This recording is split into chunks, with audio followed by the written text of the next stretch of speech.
The woman stared intently out the window, into the garden where her children were playing. For a moment her gaze warmed, and she smiled. After standing like that for a few minutes, she suddenly covered her face with her hands and turned away, shaking with sobs. She closed the door tightly, put a chair in the middle of the room, and climbed on it to remove the chandelier. She put the dusty chandelier in the chair, and then there was a pathetic clinking of the pendants. Then the woman looked at the hook in the ceiling and then acted quickly, as if she was afraid to change her mind. There was a low wheeze and a chair fell with a resounding thud. The children were still playing in the garden, unaware that they had just been orphaned. She closed the door tightly, put a chair in the middle of the room, and climbed on it to remove the chandelier. She put the dusty chandelier in the chair, and then there was a pathetic clinking of the pendants. Then the woman looked at the hook in the ceiling, and then acted quickly, as if she was afraid to change her mind. There was a low wheeze, and a chair fell with a resounding thud. The children were still playing in the garden, unaware that they had just been orphaned. A man parked his car in front of a dilapidated fence that was about to collapse. November was wet and rainy, as it should be. The road to the village was washed out, and he could hardly get through, even with his SUV. The village was living out its last days, and soon they were planning to build a cottage village here. No one lived here permanently anymore, and soon there wouldn't even be a name left. A young woman was waiting for him on the threshold of the dilapidated house. Short, slender with a long braid, she looked like Alyanushka from a fairy tale, but the man looked more like a bear. "Hurry up or you'll get wet!" shouted the girl. "I'm running!" Sergei and Anfisa were brother and sister twins. They had grown up in this house while their grandmother was alive. Their mother committed suicide in this house many years ago. It was the children who found her hanging from a hook in her bedroom one summer afternoon. Now their grandmother was no longer alive, and they decided to sell the house. None of them wanted to live here. The history of the place was too dark. For a long time the house was used sometimes as a summer house. And now in 3 days they will sign the documents and the house should pass into the hands of a new owner. A firm that will build a new village. There is no one left in the village but them. For today and tomorrow we need to collect everything and take it out. What's left over we put here, the rest we throw away. Dinner at 2, Anfisa announced and disappeared into the house. Anfisa, sitting on the floor, was going through several boxes of photos. From generation to generation the family had a lot of photos, as it happened that they always had a photographer in their family.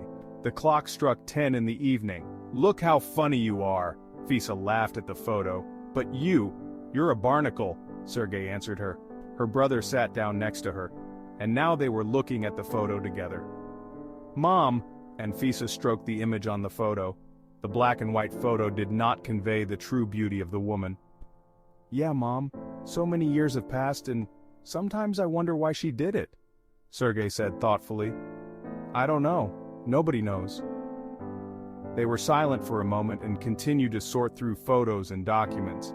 A dusty box tied with twine fell into Sergei's hands. Silently he untied the string and opened the lid. Fisa noticed the box in her brother's hands. "I remember grandmother didn't even allow me to touch it." "What is it?" Anfisa asked. "Some papers, cards and bones?" Sergei shook out the contents of the box on the floor. In addition to ancient playing cards, a thin notebook, a trifle, dice fell from the top. They looked like the simplest dice, but their age was obviously solid. Anfisa, meanwhile, was leafing through the notebook.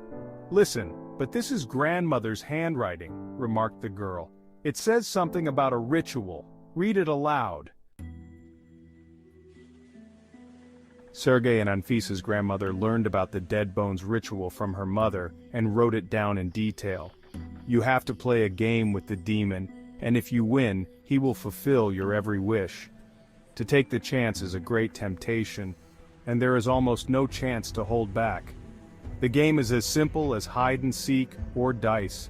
Evdokia, the grandmother of Anfisa and Sergei. At that time, Polina fell ill, followed by Anya. The girls were in a fever, there was no doctor, he had gone to the city for some reason, there were no medicines either. Dusia did everything she could, but nothing helped, and the children died. That's when she remembered the game and pulled out the bones. By this time Polina had already died, her mother just didn't notice it, her grief blinded her, but she still had Anya. The grief-stricken mother played dice with the demon to save Anya, and she won. What she didn't know was that demons like to cheat and not follow the rules. Anya survived, only then Evdokia learned the real price. A life for a life. The first child Anna gives birth to belongs to a demon. His soul, of course. Dusia had no choice but to take a chance. Maybe her daughter won't give birth at all and everything will be fine. Anna gave birth to twins. Evdokia's horror is hard to imagine and describe.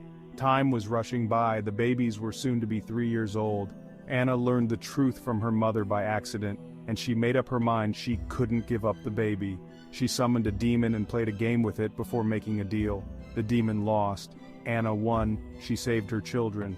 Evdokia felt guilty for the rest of her days, but she wanted to save her child.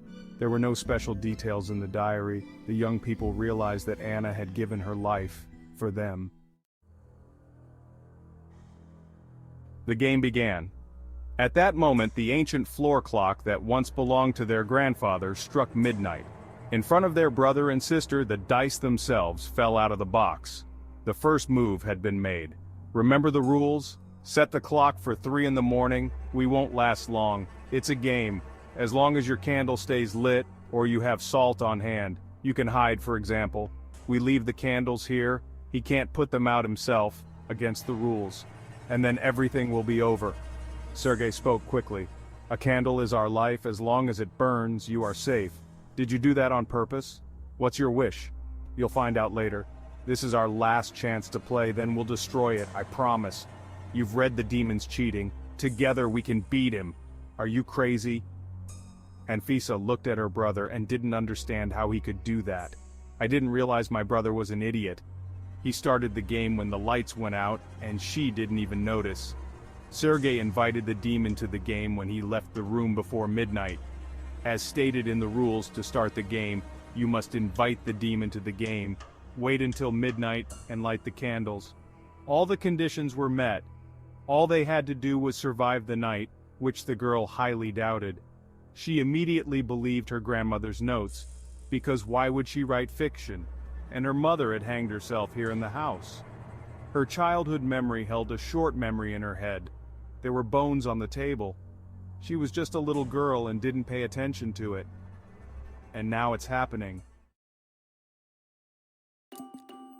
I have serious problems. I wanted to win and ask for good luck in business. Do you understand?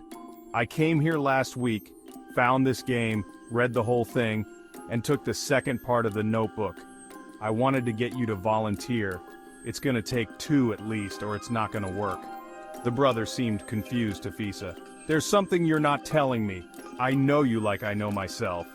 Anfisa was getting more and more agitated, and suddenly she was struck by a hunch. You've already played. Really? Who was second? No, but Fisa couldn't be fooled. She knew that look well. I get it. You chose me as the demon's appetizer so you'd have a better chance of surviving to make it to 3, right? Sergei was silent. As the thoughts whirled through her head, there was a groan and a skip in the next room, as if someone had gotten up from a chair that creaked violently. Brother and sister froze. Anfisa clung to her brother's arm, but he dropped it. Sergei abruptly turned around and disappeared into the darkness, leaving his sister alone.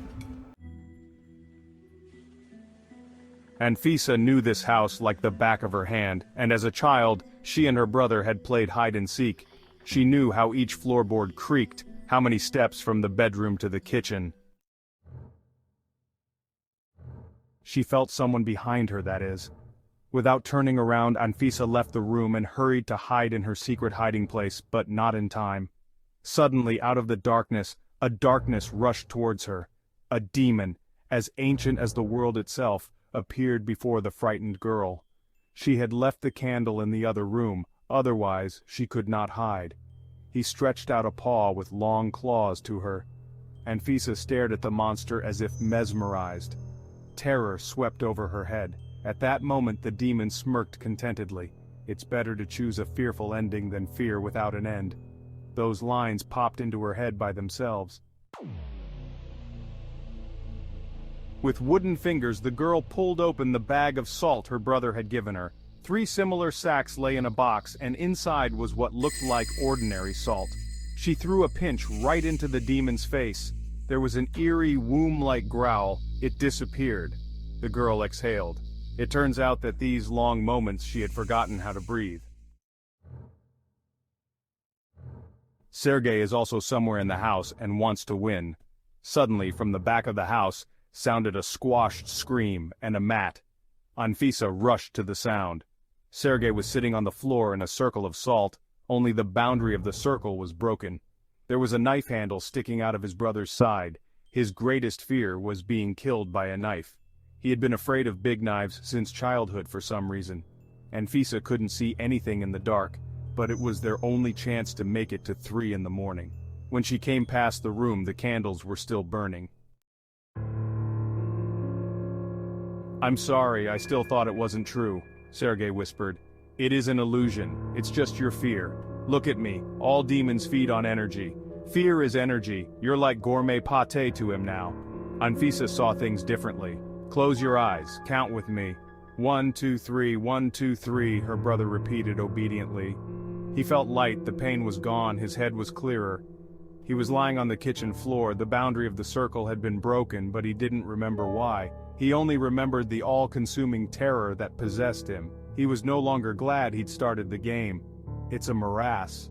Grandmother wrote about it in this notebook. He's a great liar and cheat," Fisa muttered. "What time is it?" "I don't know. I don't wear a watch and my cell phone's out. We'll have to look in the living room."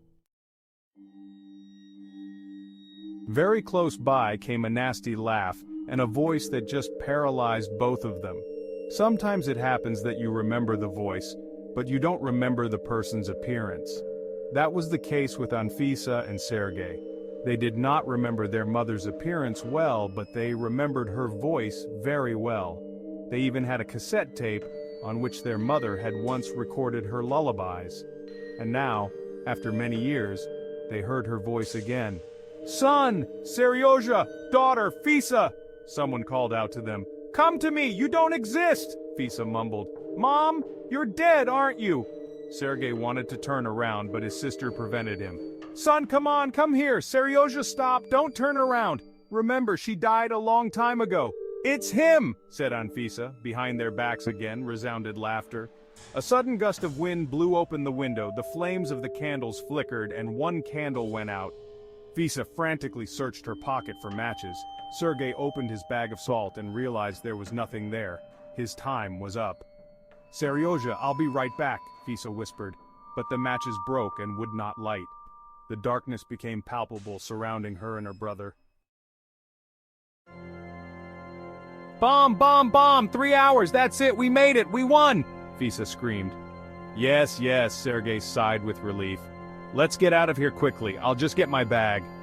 Anfisa went to the bedroom. Her eyes were so used to the darkness that she saw like a cat and distinguished all objects. In her old bedroom, where in addition to the bed and closet, there was a stool by the bed replacing the nightstand. On the stool stood a clock, not a modern battery-operated clock but a mechanical clock. This clock, alarm clock, belonged to her grandmother, and once Anfisa used it to get up for school. On the white dial, the girl saw how the big hand moved a division and it became 2 hours and 40 minutes. The clock in the living room was lying, or someone had moved it. Eerie sounds were heard from the living room that Anfisa would never forget. A cocoon of darkness enveloped her brother's body and seemed to dissolve him. A few more moments and he was gone. "This is not according to the rules," screamed the girl. "The rules are for breaking them," she whispered back from the darkness. Her candle was still burning. She glanced at the alarm clock in her hands. It read 2 minutes to 3. 1, 2, 3, 4, Anfisa counted aloud. The clock chimed. 3 in the morning. You win. The demon vanished into the darkness, leaving the girl alone in the empty old house. The world around her shook and swam. and she slowly sank to the floor, losing consciousness. And when she came to herself, she realized that it was not a dream. In her hand, Anfisa clutched those very bones. A week later, the girl was given a lottery ticket for change, which turned out to be a winner. In a flash, Anfisa became a rich woman. It was exactly the wish she had made at that time. Asterisk. Anfisa was wrapped in a scarf, walking down the snow-covered road. The village was unrecognizable. Almost all the houses were destroyed and taken away. New houses were being built at a rapid pace on the plots. Everywhere there was construction. Workers were going back and forth, not paying attention to the girl. She reached their old house. The fence was gone. The barns were dismantled and taken away, but the house was still intact. Apparently the house would be taken care of soon, but it was only to her advantage. Anfisa slipped into the house and stood still in the hallway for a moment. Yes, the house was destroying itself. The windows in the kitchen had already been removed. The furniture and all the junk had been taken out. Footsteps rumbled in the empty room. The floorboards creaked nastily. The girl counted down the floorboards and used the tool she had brought to remove them. She smelled dampness and the sweet odor of earth. Under the floor lay a dusty bag. With trembling hands, she pulled it out and opened it. Antique dice fell out into the palm of her hand. She clutched them in her hand with force. Anfisa herself did not know why she had hidden the dice in the game that night. She'll get even and get her brother back. She doesn't need any riches. Life is all about family and health. Author's note: the story is based on the ancient game Dry Bone. It is said to be a pagan game reminiscent of a game of hide-and-seek or the Midnight Game. I don't recommend repeating it. It's dangerous and scary, especially since it's almost impossible to win in reality. By the way, the movie Midnight Man is based on the same game. And yes, demons are great confusers and deceivers. They do not consider it shameful to cheat. So if you decide to play dangerous games, remember the liars. I do not describe in detail the summoning or the game itself. Some elements of the game are described on the internet, but not exactly. The game of dice is one of the oldest games on Earth. Dice were found in Sumerian tombs, Egypt, India, and even on the territory of our country. So, pagan Russia played dice even before the baptism. The most ancient, so to speak, prototypes of modern bones found in Egypt. They date back to the 20th century BC. Dice have always been a popular game. They were also used for divination, which didn't endear them to the church. Over the centuries, it was actively fought against by the church. With the Enlightenment, interest waned a bit, but to this day it's still one of the most popular games.